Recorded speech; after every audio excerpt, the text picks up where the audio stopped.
3 years ago, for a last hurrah, I took my family to a campground. It's called Jellystone. They've got locations around the country. For some reason, my daughter, when she was 5 years old, picked up this brochure at a national park station, like a rest stop, and it was for the Jellystone campground. And she just held on to it for 2 years. And probably once or twice a month, she would say, "Hey, Dad, can we go here? Can we go here?" From she was 5 years old, 6 years old. "Hey, Dad, can we go here?" And I'd be like, "Yeah, we'll go someday. Yeah, we go someday." And then 2 years passed, and I told my wife summer was ending, and I said, "We need to just suck it up and go here." She still has that damn brochure upstairs. It's dirty. It's got holes in it. She wants to go.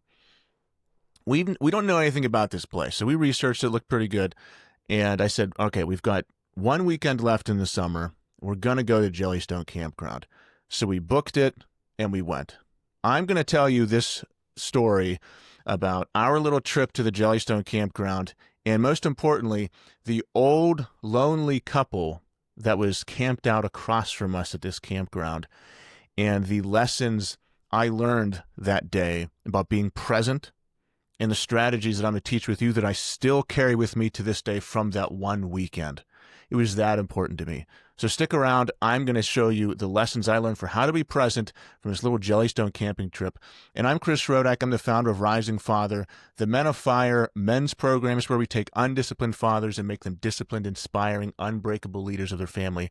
And I like to tell stories about my journey as a father, the lessons I've learned, perspectives and strategies on how to be disciplined and a giver of energy to your family. So if you like that, subscribe to this channel so you can get more of this kind of content. So this family that was across from us at the campground was older, probably 60s, maybe low 70s, and they had a huge campground. I would call it more like glamping, and we had a very small campground.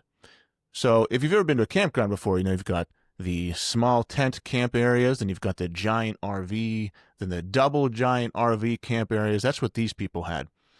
We had a small little gravel tent pit, is what I'll call it. It was like the size of my office, where we set up our tent and we just hung out and played games and did the campfire. Across from us, this older couple, it was just the husband and the father. They had a massive area. They could have slept, I don't know, 12 people there. That's how big this was. Giant RV, beautiful RV, probably hundreds of thousands of dollars for this RV. Decorations everywhere, and the entire time that we were over here playing games and roasting marshmallows, you know, they were decorating their campsite and making it look beautiful and perfect and putting the little signs up and just making their camp area look great. Except it was very quiet over there, and they were just across the street. So me and my wife, we couldn't help but just, watch and look around at everyone who's around us and talk to them. We spoke to them, spoke to our other neighbors. And through speaking to them, it made me really, really grateful for my life. And I'm going to tell you why and why it hit me so hard. I almost said hurt me, and it kind of did hurt me a little bit. And it made me really just want to hug my daughter and my son, my wife in these moments. It was kind of like the Ghost of Christmas Future, like that Scrooge movie. And I was imagining me and my wife, Sarah, going to this campground again 30 years from now, but without my kids, and what it would be like. And I looked across the road, and it was really quiet. They weren't talking to each other. I don't think they talked to each other for hours. Just setting the things up, sitting across from each other, making some food.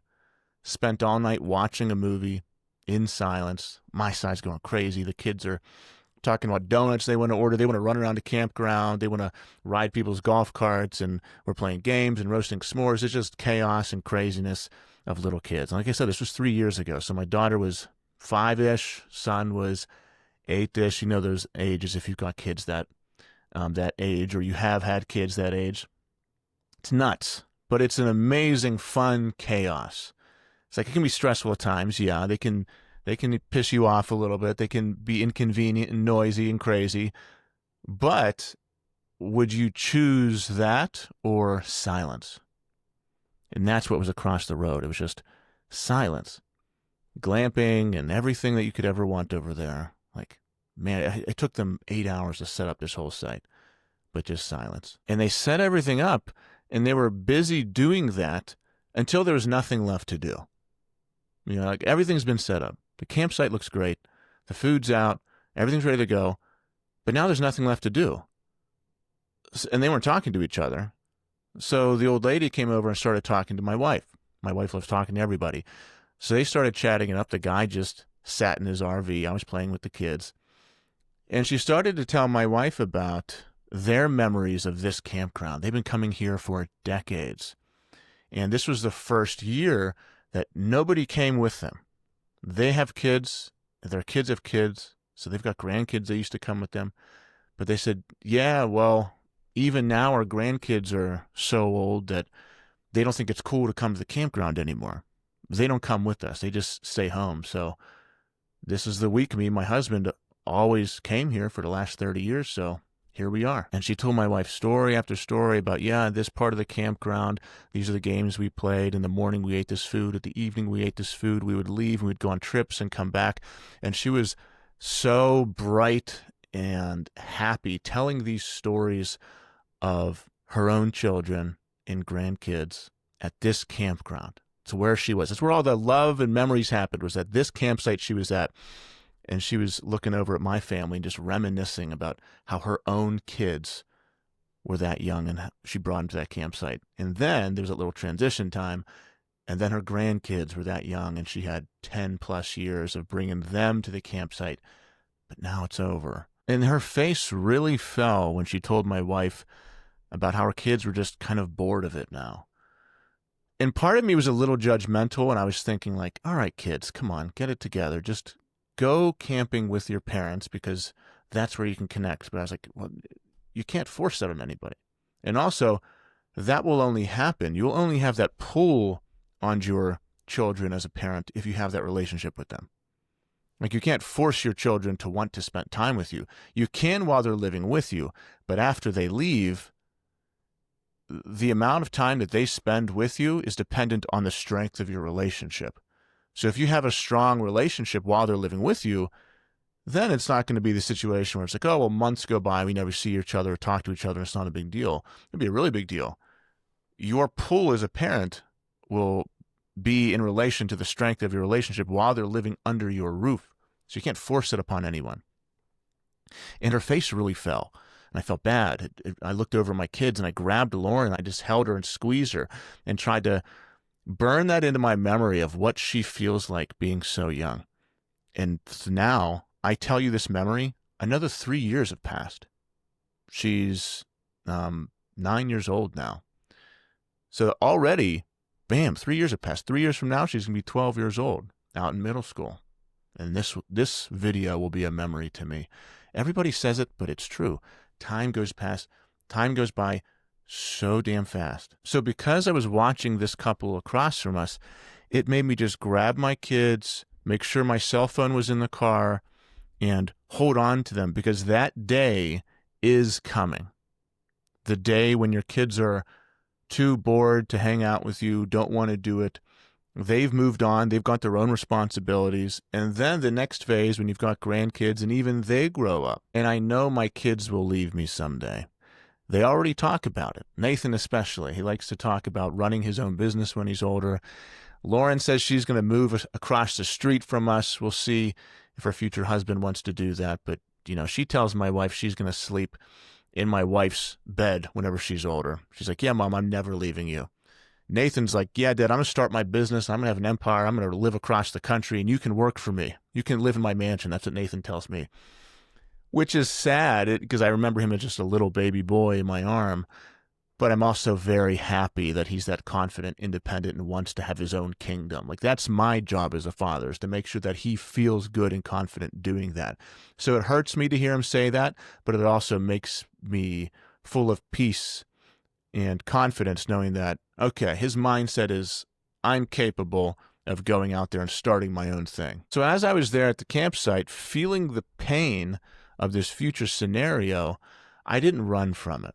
Because if I run from it, then that's going to snap me out of the lessons that I could learn right now. And the lessons I could learn right now are sit in the pain and use that to be present right now. Understand that they will be gone. That day will come. The silence is coming. The craziness of the house right now, the screaming, the laughing, all the irritation, the why can't you just be quiet? I've told you 100 times, that whole world will come to an end. And you might be thinking, well, I can't wait for that to happen. Sure, but then the silence will be deafening. Right now, the chaos and the noises and the screaming and laughing is deafening, the music, but the silence will be deafening, and that time is coming. And once it happens, it never comes back. I remember as a child with 8 brothers and sisters, how different it felt when my oldest brother left the house for college for the first time. My entire world changed. It was so, I hated it. It was so weird for me. And I never thought at the time, well, what's this like for mom and dad? Just watching each kid go, go, go. So what do we have to do realizing that? Because that time is coming. So what can you do? To me, the biggest lesson is living for someday is a trap. Here's what I mean. Working 16 hours a day right now while your family is living with you so you can buy a lake house that you can only afford whenever they're 18 and moving out, therefore destroying the relationships that you're building right now so that by the time they're 18 and moved out and you finally can afford that lake house, they don't want to live in the lake house with you. That's what I mean. Living for a someday and missing right now. What is worth it? What's the priority? Is it attaining this thing? Or is it building relationships with your kids right now? Relationships with your wife right now when you're both in the prime of your life? What means the most to you?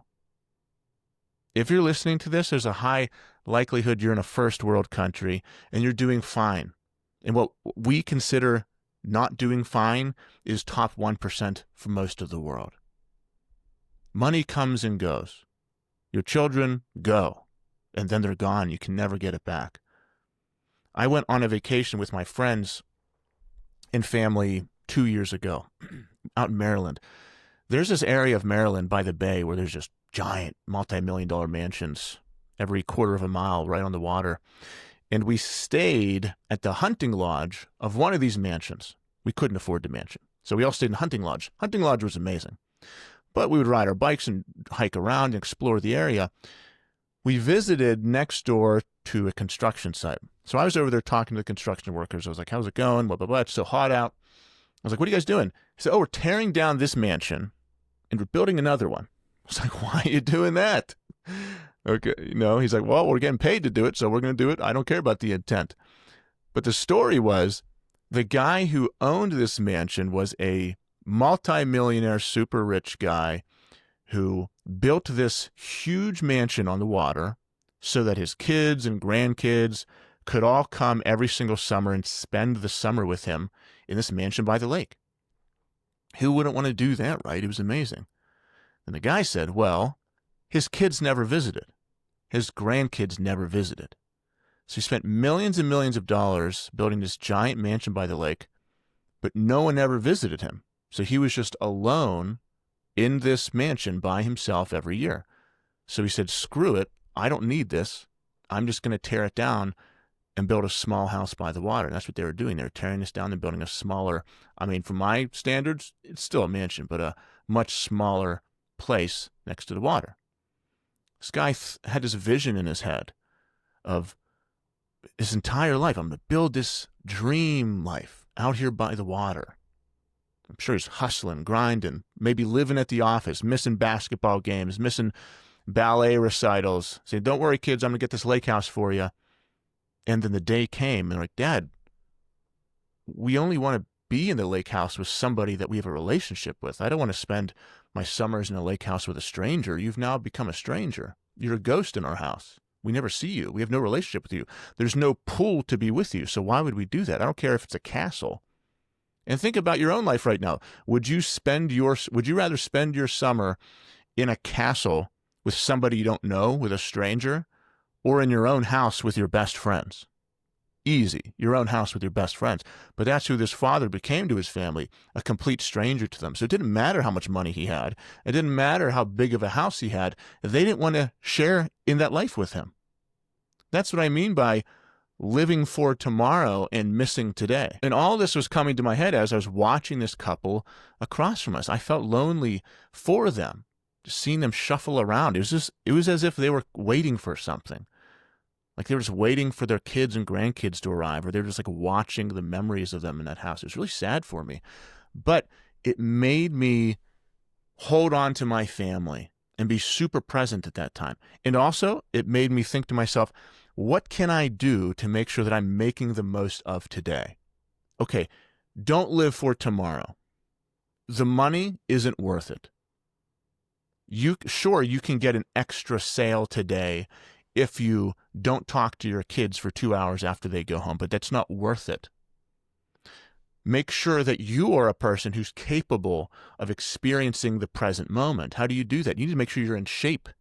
You need to make sure that you're not dabbling in habits that steal your energy, presence, and patience from you. If I'm addicted to alcohol and I'm always buzzed, or I'm eating so much that all my energy is stolen from me and I'm groggy, then I'm not going to be able to be present and experience life right now. You could be home 24/7, but still be a ghost in your home because you have no energy left because of the way you're living your life.